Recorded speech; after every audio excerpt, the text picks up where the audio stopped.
Ladies and gentlemen, the inaugural lecture by Professor Luv Christian Wolf now commences. Would the audience please rise?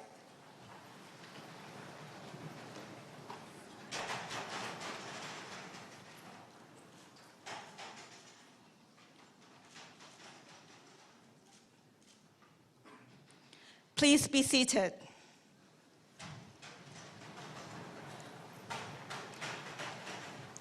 Welcome to the inaugural lecture of Wayland Professorship in Law by Professor Luv Christian Wolf.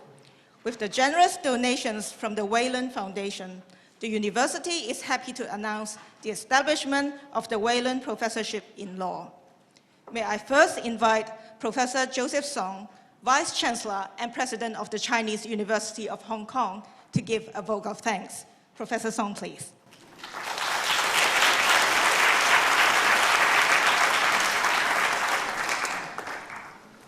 Mr. Thomas Liang, distinguished guests, colleagues, ladies and gentlemen, good afternoon.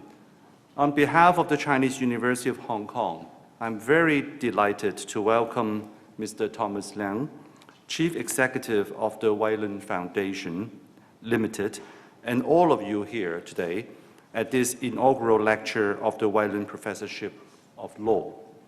The Wayland Professorship in Law was established with the most generous donation from the late Sir Q.W. Lee, or Dr. Lee Kuok Wai, and the Wayland Foundation. The named professorship will be used to support teaching and research activities of the Faculty of Law. The first incumbent of this professorship is Professor Luv Christian Wolf, who is Professor of Law and the Dean of the Graduate School of our university. The university is truly grateful for the staunch support of the late Dr. Lee and his family and the Wayland Foundation. Dr. Lee was a renowned banker and philanthropist. He had a long and close association with the Chinese University of Hong Kong. He was the founding treasurer and served as the chairman of the University Council for 15 years until his retirement in 1997. In his 34 years of distinguished service on the University Council, he participated actively in the establishment and development of the university and led the university to grow from strength to strength. Dr. Lee helped the university to attract magnificent donations, enabling it to advance on a solid footing. He personally made very generous donations to establish the Wayland Foundation Endowment Fund to support many academic and research programs of our university. We are also very glad to see Mr. Thomas Liang has continued the benevolent act initiated by the late Dr. Lee through the Wayland Foundation. Over the years, the foundation has provided magnificent support to CUHK, which include the establishment of the Wayland Visiting Professorship Program, the Wayland Professorship in various disciplines, the Lee Kuok Wai Professorship of Neurology, a wide range of scholarships and bursaries, the establishment of CUHK, PWH, that is the Prince of Wales Hospital, Lee Kuok Wai Cardiovascular Intervention Center, as well as the general development of several faculties and colleges. In addition to the establishment of the Wayland Professorship in Law, the foundation also substantiated the holdings and furnishing the law library, which provides solid and sufficient grounds for this young faculty to develop. If you have never visited the faculty, I would strongly recommend you to go up this building to see the beautiful facilities. Today, Professor Wolf will share his academic work and views on the development of China's foreign investment law system. Professor Wolf is a German academic with international exposure. As an expert in international and Chinese business law, Professor Wolf is also a fluent Mandarin speaker. He promised to give his speech in Mandarin later on. He is undoubtedly a perfect incumbent for the inaugural Wayland Professor of Law. I just checked with Luv outside. He told me that he came here when he was a teenager and has spent decades in Hong Kong, so he's very much part of Hong Kong. And I would like to take this opportunity to express our heartfelt gratitude again to Mr. Thomas Leung and the Wayland Foundation for their perpetual support for the university and our Faculty of Law. My heartfelt congratulations goes to Professor Wu for your great achievement. Thank you very much. Thank you, Professor Song. As a token of appreciation, may I invite Professor Song to present a certificate to Mr. Thomas Leung, Chief Executive of the Wayland Foundation Limited. Mr. Leung, please.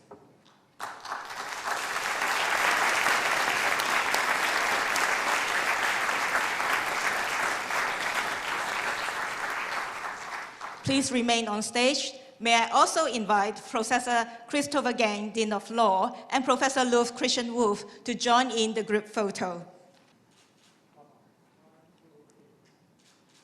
Thank you. Please be seated. May I now invite Professor Christopher Gang, Dean of Law, to introduce Professor Luf Christian Wolf. Professor Gang, please.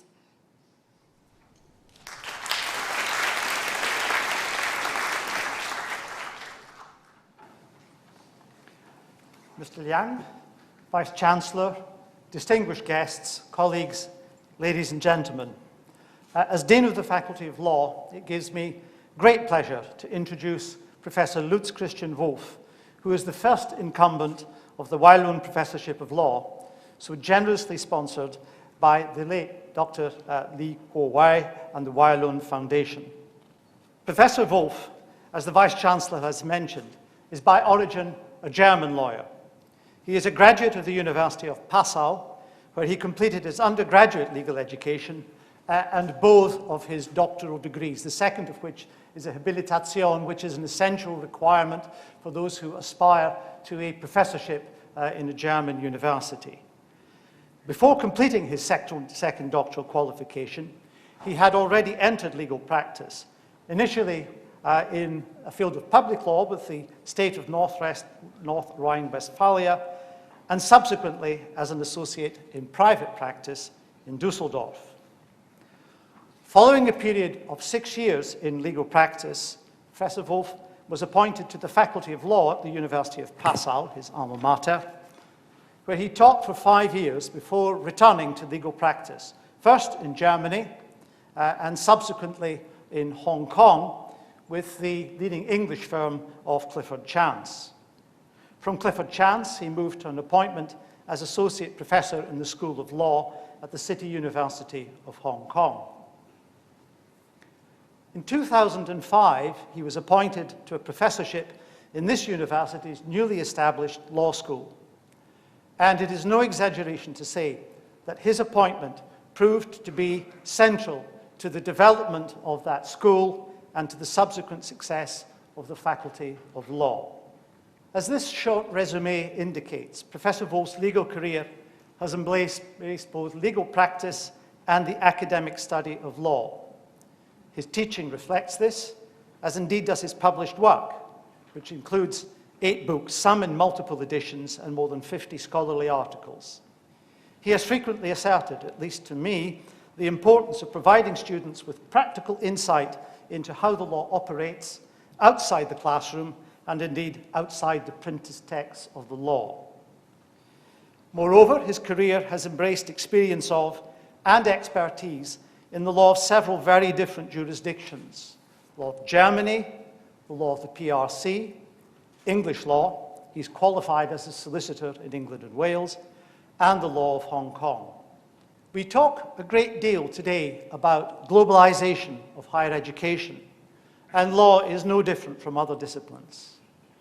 Professor Wolf, one might argue, presents an exemplar of the globalized lawyer, at home in different legal and social cultures, fluent in a number of languages, and able to enrich the experience of his students by drawing on this background. His students certainly appreciate this. He is regularly assessed as one of the very best teachers in the Faculty of Law. He has twice been the faculty's nominee for the Vice-Chancellor's Award for Teaching Excellence, and in 2013 received the University Education Award. One thing that his CV does not reveal, but which I have observed at first hand, along with a number of our other colleagues, is his very considerable expertise as a magician, conjurer. I do not know whether he intends to deploy any of those skills this evening, but I'm sure that if he doesn't, there will be ample opportunity afterwards at the tea reception to explore this aspect of his multi-skilled personality. Just as our students are, I think, fortunate to have Lutz as an outstanding teacher, the faculty is fortunate to have him as an outstanding colleague. I can think of no better candidate for appointment as the first Wailun Professor of Law, and I now invite him to deliver his inaugural lecture. Thank you.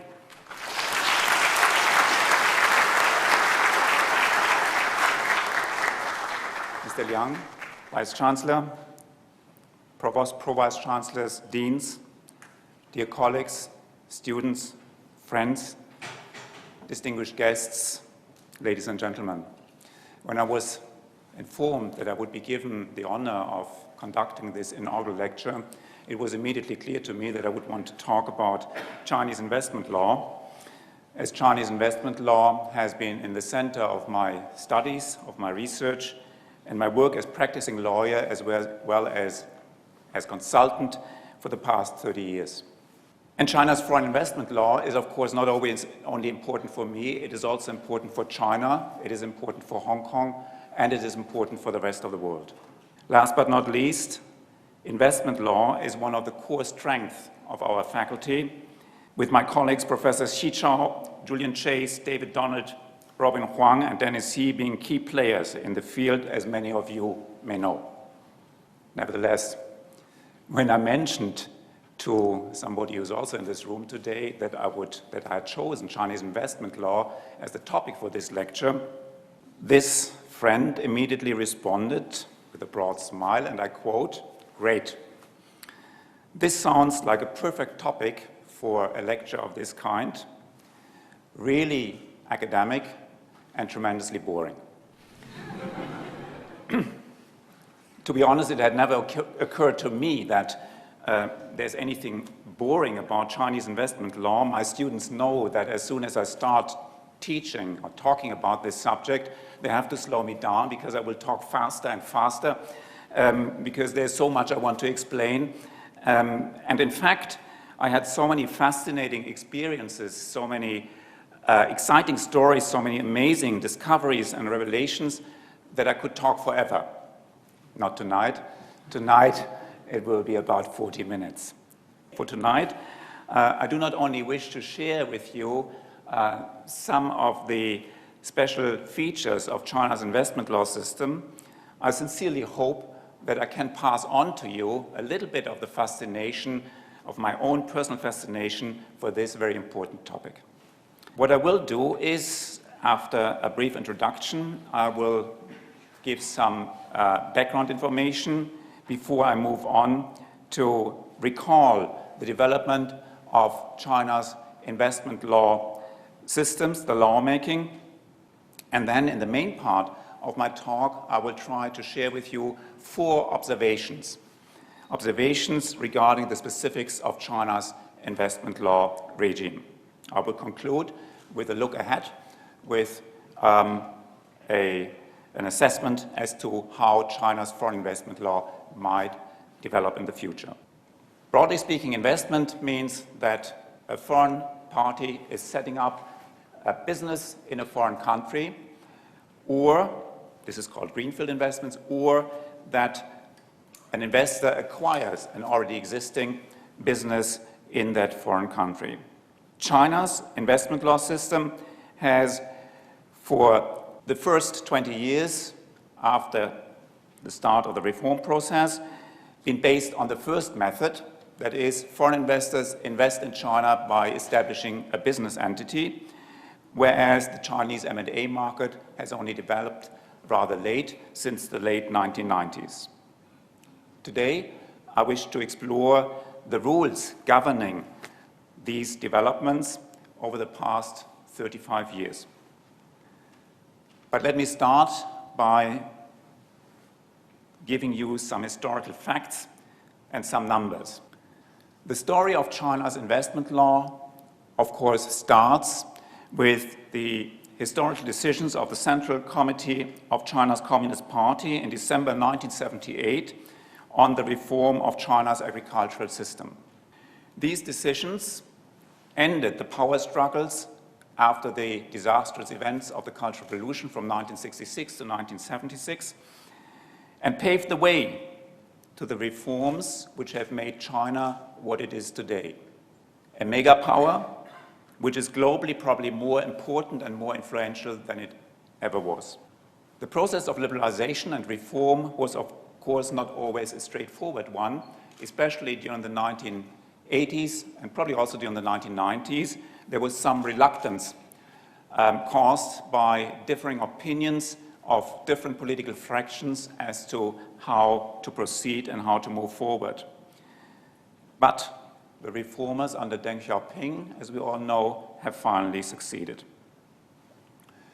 One of the first laws that was enacted after the beginning of the reform process was the PRC Sino-Foreign Equity Joint Venture Law, which was promulgated on the 8th of July 1979. But it took a couple of years until foreign investments in China reached a sizable volume.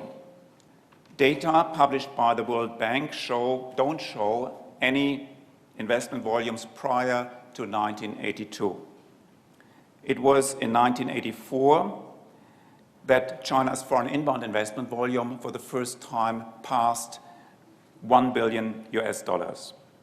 The first half of 1984 was also the second half of my own first year in China. I was studying in Shanghai at Fudan University from 1983 to 1984. This year was the most exciting year of my life, until I came to CUHK, of course. And it was that year when my interest in Chinese law was born.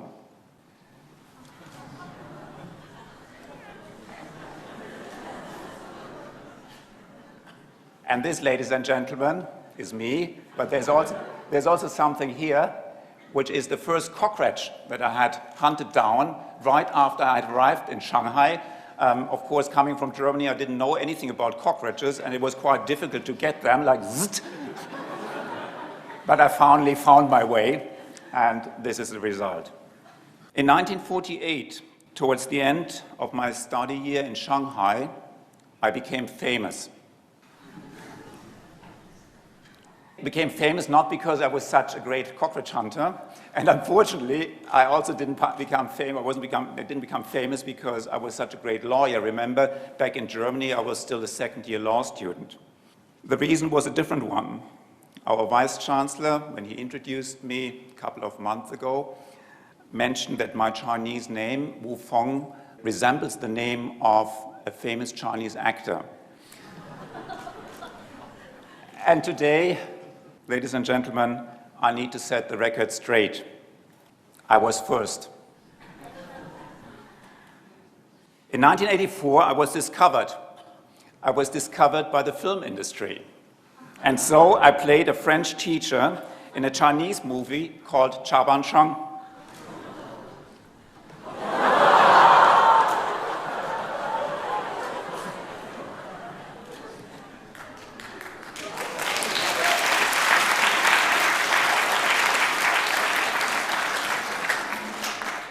The movie later even won a prize, and I was a movie star, which was quite troublesome, you know, all that glamour, all the publicity, being approached in the street, all these requests for autographs, and people invited me to visit their homes, so I had to shave my beard and I had to change my Chinese name, because it was just too much. Christmas 1983 was also the first time that I paid a visit to Hong Kong. And I remember sitting at the harbor front in TST, Behind me, the Space Museum, which had just been built, and looking at the skyline of Central, 1983, looking at the skyline of Central, I thought that this is the place where I would want to live and work in the future, probably, and here I am. But let's get back to Chinese investment statistics. The volume of foreign investments in China quickly picked up, in particular during the 1990s. Mainland China has become the third most important target country of foreign investments in 2008. In 2009, China was even number 2. Only the United States attracted more foreign investments than China. During the first 10 months of 2014, China's inbound investment volume reached $95.9 billion US dollars, which was a slight decline compared with 2013.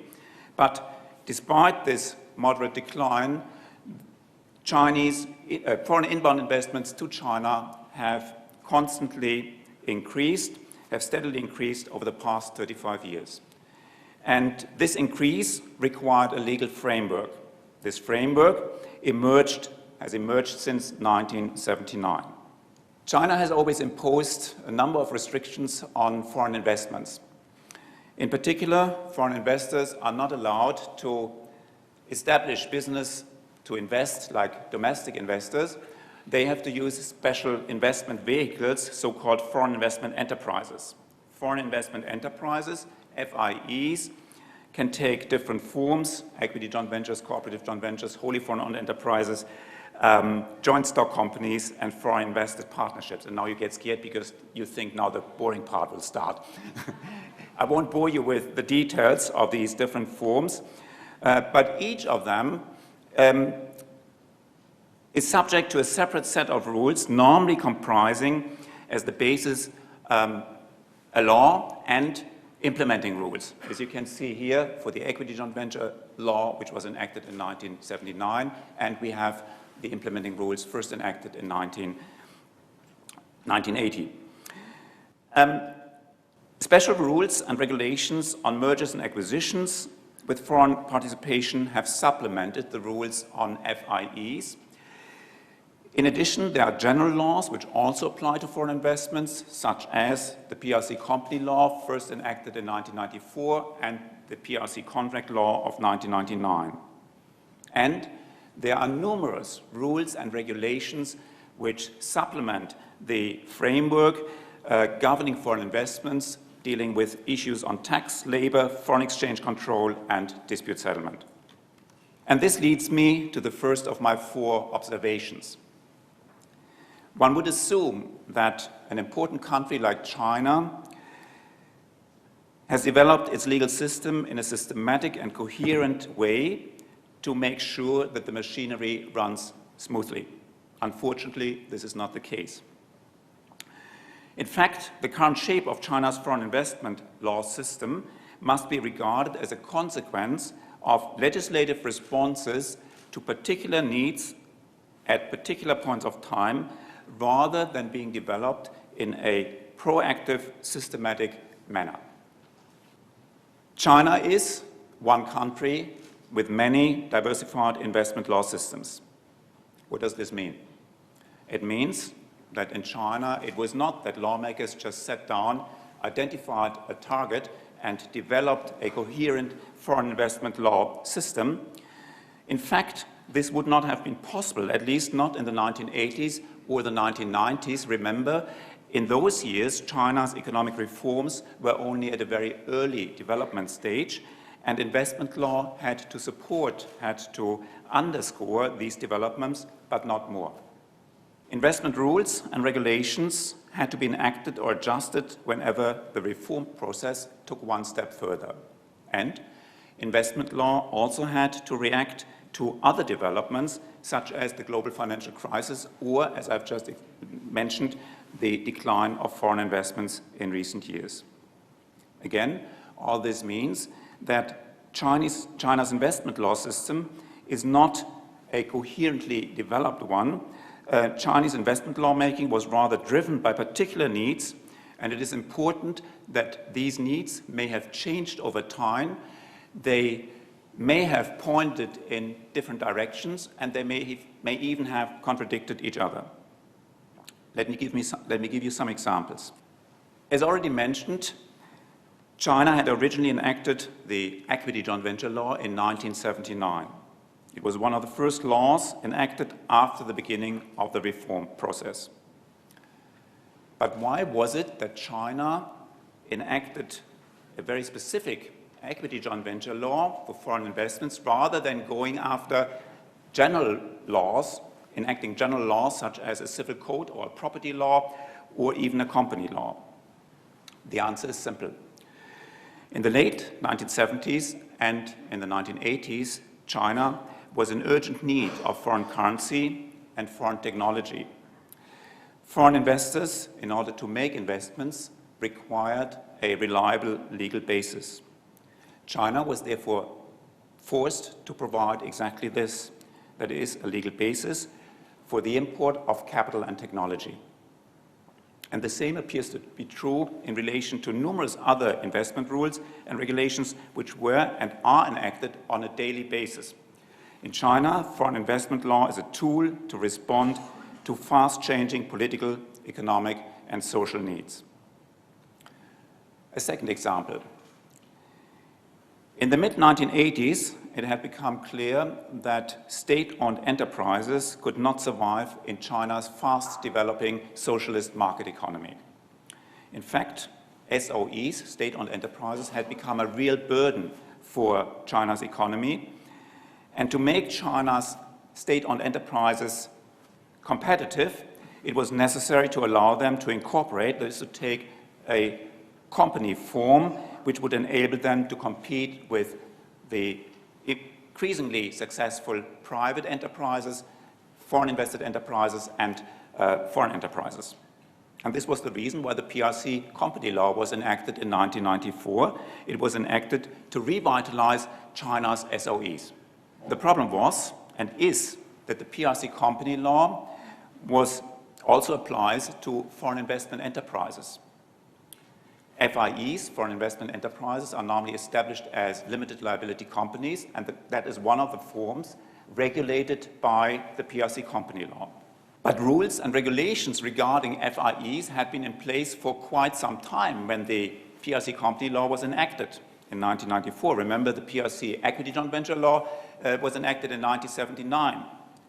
And rather than being the basis for those more specific investment laws, the company law was not used as a basis. It was put on top of these regulations. This had to, and did in practice, lead to inconsistencies and uncertainties as to the relationship between the company law on the one hand and investment laws on the other. I'm mentioning this to show that foreign investment lawmaking did not follow a coherent legislative plan. It was rather an ad hoc adoption of rules whenever they were needed. Let me give you two more quick examples. First, I had explained that the original purpose of China's foreign investment laws was to attract foreign investments. With the success of China's economic reforms, perspectives on foreign investments have changed, as the chief economist of Citigroup Asia, Huang Yiping, had observed as early as in 2007. He said, China wants more investments, strategic investments in strategic high-tech areas rather than in the manufacturing area. If you produce garments, you're probably not very welcome. Lawmakers had to take this on board, and as a result, as one of the results, incentives for foreign investment projects which had been available for many years were scrapped. One last aspect. As already indicated, China's foreign investment law system has always been ambivalent. On the one hand, China wanted to attract foreign investments. On the other hand, China has tightly controlled foreign investment or even restricted inbound investments for a number of reasons. In fact, there has always been some suspicion that there are protectionist features in Chinese investment laws, but nobody has been able to provide hard evidence in this regard. But conflicting needs and goals, when turned into law, can of course lead to problems. And that's what happened in China. Foreign investment laws, like laws in other areas in China, are sometimes unclear, actually often unclear. In some areas, they are still incomplete, and as I will explain in a minute, they are applied differently in different localities. I'm coming to my second observation, which is actually not very surprising in light of what I've just explained or tried to explain. China's foreign investment law has become very, very complex. I once tried to, without pursuing any true academic or scientific goals, to draw up a chart to understand the scope of applicability of the 9 most important M&A rules in China. This was the chart. On the top line, you see those dots. They represent these 9 most important M&A rules. On this side, you have the foreign investment vehicles. On the other side, you have investment notes. And in the bottom line, you have potential target entities, types of target entities. What I've tried to do was to link those rules with all those variables in order to see what the scope of applicability is. The outcome is this. This, ladies and gentlemen, is the result of 35 years of foreign investment lawmaking in China. But Chinese investment law is not only complex, it has also become very, very sophisticated. In the early 1980s, you were a star when you knew the different joint venture rules. Those times are over. Very complicated laws and regulations are in place which follow the sophistication of the Chinese market and the sophistication of other markets in the world. Let me use the launch of the Shanghai-Hong Kong Connect scheme on the 17th of November last year as an example. Everybody has read about this scheme, which, subject to certain restrictions, allows Chinese citizens to buy shares and other financial products listed in Hong Kong, and investors from all over the world can buy so-called A shares listed in Shanghai through the Hong Kong Stock Exchange. When I discussed some of the very complex and difficult features, interesting also features of the scheme, legal questions, when I discussed these with a colleague a couple of weeks ago, a very, very cold winter night of the year 1988 came to my mind. From 1988 to 1989, I was studying was doing research in Beijing to get my second PhD, to complete my second PhD thesis on the Chinese labor contract system. In those days, it was still possible to ride your bike from Beida to the city center, and that's what we always did. It took about 1 to 1.5 hours, many of you will know this, to ride your bike from Beida to Wangfujing. It must have been December 1988. It was freezing cold, something like 15 to 20 degrees below zero. And I was riding my bike to Wangfujing to meet a friend to attend a show at Shoudu Juchan, the Capitol Theater. When I arrived, I could hardly move my fingers. It was really freezing cold. The Chinese friend arrived a little bit later, also on his bike, and of course I immediately asked him, "Do you also feel the cold?" He said, "No." "See this?" And he opened his jacket and beat his chest. Under his chest, he had a sweater, and under the sweater there was a pile of papers. And with a big smile, he said, "This keeps me warm." And of course, he said that with a bit of pride. And of course, I asked, "What is it?" And he said, "This is the blueprint of China's stock market system." It turned out that he had just been to a meeting where he had presented his draft to members of the State Council, and this friend was in fact instrumental in establishing the China security system, China stock markets, and it is not surprising that he later became a very famous and influential government official. When the Shanghai-Hong Kong Connect scheme, with all its sophistication, was officially launched last year in November, it gave me a smile when I thought back to those early days, when I thought back to that winter night in Beijing, when China's security system was still hidden under a woolen sweater. But not only foreign investment laws have become more sophisticated, the same is true for investment strategies. And I will give you a very simple example, which my students will recognize. I had already mentioned that Chinese law imposes restrictions on foreign investments, many restrictions actually. Take, for example, the requirement under Chinese investment law that any foreign investment project is subject to approval, and any change also needs to be approved by the Ministry of Commerce or one of its local branches. This causes problems if, for example, in our case, the foreign investor wants to sell his investments in China to another buyer because he needs the approval, and he can never really assess when and even if he will get the approval, and that causes special problems when this China deal is part of an international transaction and you have to explain to the American lead lawyer sitting in New York why you are not able to determine exactly when the deal can be closed. Foreign investors have responded to this problem by developing SPV structures. They establish a company, a so-called special purpose vehicle, outside China,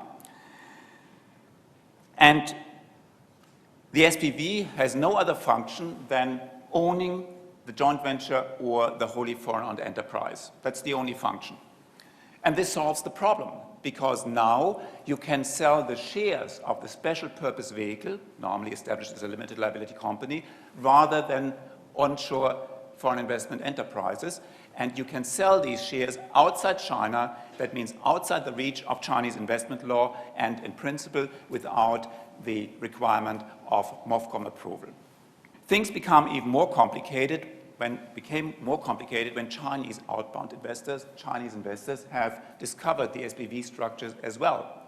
They use them for outbound investments and for so-called round tripping, when they invest outside and go back into China to get special incentives or for illegal purposes sometimes. And it is not surprising that Chinese authorities and lawmakers do not really like these structuring options, especially when they are used for tax evasion and money laundering. And again, this has triggered more lawmaking, the enactment of new laws and rules to supplement the jigsaw puzzle called Chinese investment law system. I'm coming to my third observation. Everybody who's worked in China knows that law, as it is set, is not necessarily applied in that way in practice. And I want to illustrate this with, again, some of my own stories. We were advising a client on some kind of investment project in Shanghai, and we told the client everything is under control because we just had another project in a neighboring district, so we know what's going on, and the client was very happy. Then prepared all the documents, submitted them to the approval authority, and unfortunately the documents were sent straight back to us with the remark that they were not approvable. The client was not very happy any longer. The reason was a simple one. The approval authority, the client had signed the documents with a blue ink, I think it was a black ink pen, whereas the approval authority required blue ink. And we as lawyers looked quite stupid because we did not know this, and there was no legal basis for this, but we should have known it, the client thought. Of course, the situation could be remedied easily. It was more difficult in another case, and in other cases, many other cases. In one instance, the foreign purchaser of a privately owned Chinese firm had offered a purchase price which was about 50% higher than what an official appraiser had recommended, who had to be involved according to Chinese laws. The approval authority refused to grant approval, obviously in an attempt to block the inflow of so-called hot money, but also because there were rules. After some negotiations, the approval authority then agreed that the price, that the parties could use the price they had originally agreed on. But there was that problem that the appraisal report, the price mentioned in the appraisal report, was much lower. And according to the applicable rules, the price had to be in line with the appraisal report. The practical solution, which was endorsed by the approval authority, was that the appraisal report was changed and the number in the appraisal report was adjusted so that it met what the parties had agreed. And this is just one other example which shows that the practice of investment law in China is a little bit different from what we are used to, we in Western countries at least. Investors and their advisors have to know this and have to be prepared. While cases which I've just introduced can probably be accepted with a shrug, there is of course also the dark side of foreign investment practices in China, the use of illegal means to make illegal profits. Illegal activities can be found amongst all parties, investors, third parties, government authorities, and even judges. There have been horrible stories about foreign investment projects in China with factories that violated basically every labor protection law you could think of. Or there have been tremendous violations of China's environmental laws. And this, of course, is not just a feature of foreign investment enterprises. Domestic enterprises these stories also exist in relation to domestic enterprises. In the late 1990s, we had a client who had stored certain goods in warehouses in mainland China because storage was cheaper there than in Hong Kong. To facilitate the transaction, the client had engaged a middleman to deal directly with the owner of the warehouses. When the client requested release of these goods because they had to be distributed to his own customers, the warehouse owner refused because he claimed that the middleman had failed to pay certain fees. This case was extremely interesting legally because it was questionable if the warehouse owner could do this, if he had a lien which would give him the right to withhold these goods, although the person who had signed the warehousing contract, the middleman, was not the owner of those goods. And interestingly, the same legal problem exists in Germany and is a standard exam question for those who want to take the first state examination in Germany, but this is not the reason why I'm telling this story. I went to Nanning with the client because we wanted to find a solution. We wanted to negotiate a way out because the products had to be released. When we entered the room where the negotiations were to take place, we were welcomed by three grim-looking men sitting behind a wooden table. And behind these three gentlemen, there were five guys, at least as tall as I am and twice the size. Sometimes you lose, sometimes you win. In this particular case, we immediately knew that these negotiations would lead nowhere, and we called a hotel car and gave instructions to wait downstairs with running engine, just in case. When I later met one of the parties in Hong Kong, again to negotiate, he bluntly asked me, "You know why I'm so successful in China?" And he didn't wait for my reply. He declared, "Because I've always been able to bribe Chinese judges." This is, of course, worrying, and investors, that was 16, 17 years ago, this is, of course, worrying, and investors need to protect themselves against activities of this kind, while the Chinese government, especially in recent years, has made strong efforts in recent years to fight crime as well.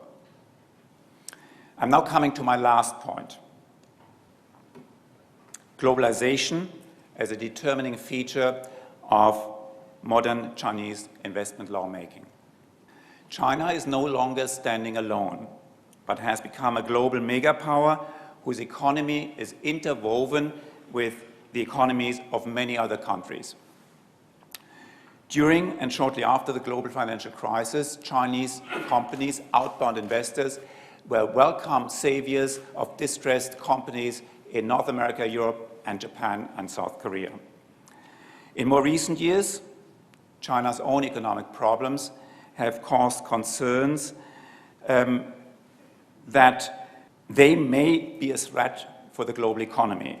Some even fear that major difficulties in China could spark a global crisis, this time coming from the Far East rather than coming from the US. As far as investment law is concerned, the first major impact of the globalization of China's economy was felt in 2001 when China joined the WTO. As a result of negotiations with other WTO members, China had to dismantle some of the previously existing restrictions on foreign investments. A probably even more important development which symbolizes the globalization of China's economy and the interrelationship between the world and China and the world is the increasing outbound investment activity of Chinese companies, which I had mentioned already. Until the beginning of the new millennium, China's outbound investments did not reach, or were not more on average than $3 billion US.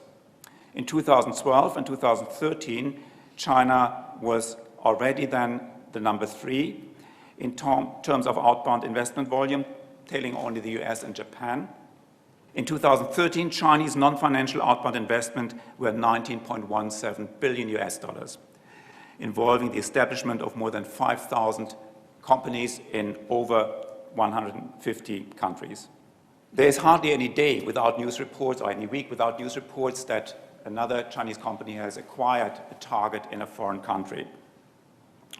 China is about to become a net capital exporter, meaning that the volume of Chinese investments overseas will soon be larger than foreign investments in China. And I believe that this is only the beginning of a development which is still underestimated in many parts of the world, probably even in China itself.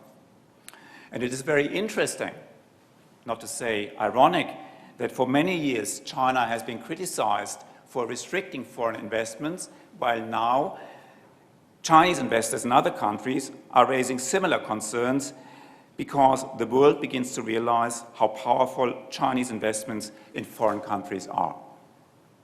And this, ladies and gentlemen, leads me to the last part of my lecture. What does future hold for Chinese investment law? My prediction is that foreign inbound investments to China will remain stable. But as already mentioned, I think that Chinese outbound investments of Chinese companies in other countries will increase significantly in the near future, causing a lot of chances, opportunities, but also risks. Lawmakers inside and outside China will have to respond to these developments with care, diligence, and a great sense of responsibility. I trust that the observations which I have tried to share with you today can, to a certain extent, be generalized in that they do not only apply to foreign investment law, but to Chinese law as such. And from the viewpoint of all of those of us who are used to Hong Kong law, European law, North American law, Australian law, one thing I think must be acknowledged: Chinese law is different. Many commentators from inside and outside China have criticized China for exactly this. They have called upon China to make changes. But the special features of Chinese law, are of course very much linked also to Chinese culture, to Chinese legal culture. And it is important to remind ourselves that it is very difficult to change cultural patterns. At least this is not possible overnight. Many studies suggest that people do not easily give up what they have acquired during the years that have shaped them. And this is the reason why we may have to wait for a very long time until we see a change of China's legal system, a change of China's law, if this is ever going to happen. It is, of course, also legitimate to ask why changes should be expected at all. Changes in a country which came out of nothing in 1978 to become one of the leading powers in the world within only 35 years. I'm not trying to answer this question today because then we would be sitting here for another 3 hours. But it must be acknowledged that China's development model, which some call an authoritarian development model and which is closely monitored by many developing countries to see whether this model can serve as a role model for their development, it must be acknowledged that China's model has been very successful, at least in the past. And China's investment law system, with all its specifics, which I have tried to highlight today, has of course contributed a lot to this success. This, ladies and gentlemen, concludes my lecture.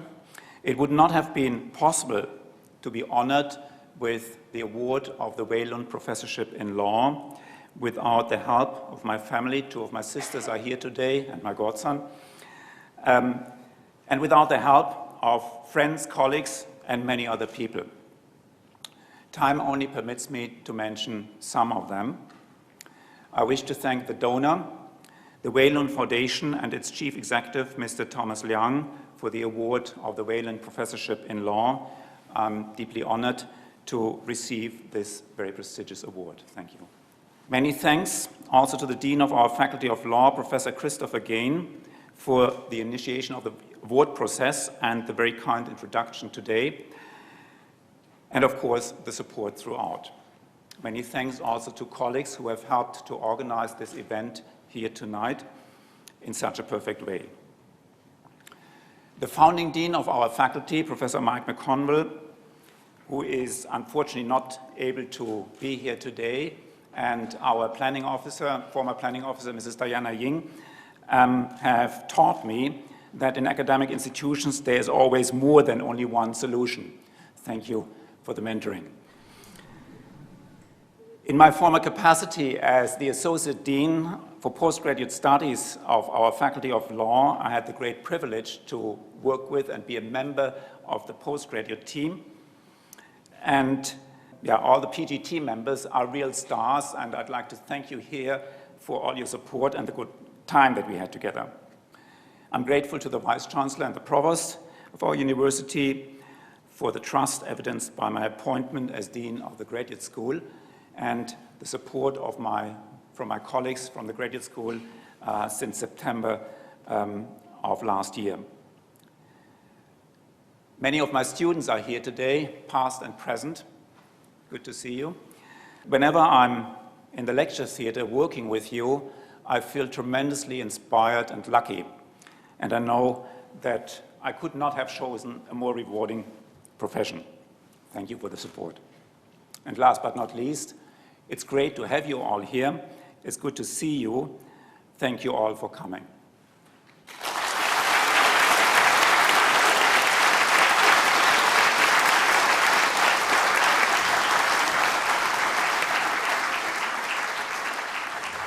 The inaugural lecture now concludes. Would the audience please rise?